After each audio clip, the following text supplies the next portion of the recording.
বিকেলবেলা বৃষ্টির মধ্যে আমি আর ভাই কেক ডেলিভারি করতে বেরিয়েছি। তারপর ভাই আমাকে স্টেশনে ছেড়ে দিল। আর এখানে মহিলারা সব ঝগড়া করছিল। তারপর মা বাবাও চলে এলো, আমরা কাঁচরাপাড়ায় গেছিলাম। আগে তো শপিং করতে কাঁচরাপাড়াতেই যেতাম, খুব মজা আসতো। এখন তো যাওয়াই হয় না, অনেক বছর পর গেলাম। প্রথমেই ফুচকা খেয়ে আমরা চলে গেছিলাম আদি মোহিনীমোহন কাঞ্জিলাল। আগে আমার অষ্টমীতে পরার জন্য শাড়ি দেখছিলাম, বাবাও পিছনে দাঁড়িয়ে দাঁড়িয়ে আমাকে চয়েস করে দেয়। আমি লেফট সাইডেরটা নিয়েছি।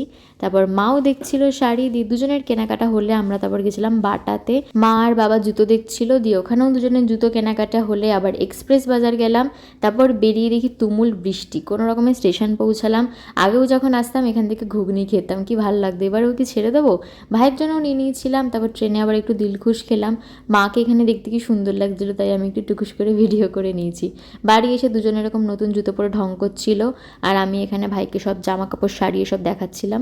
তারপর ডিনার করে নিলাম। তো চলো, ভিডিওটা ভালো লাগলে লাইক করে দিও, সাবস্ক্রাইব করে দিও। আজকের মতো টাটা।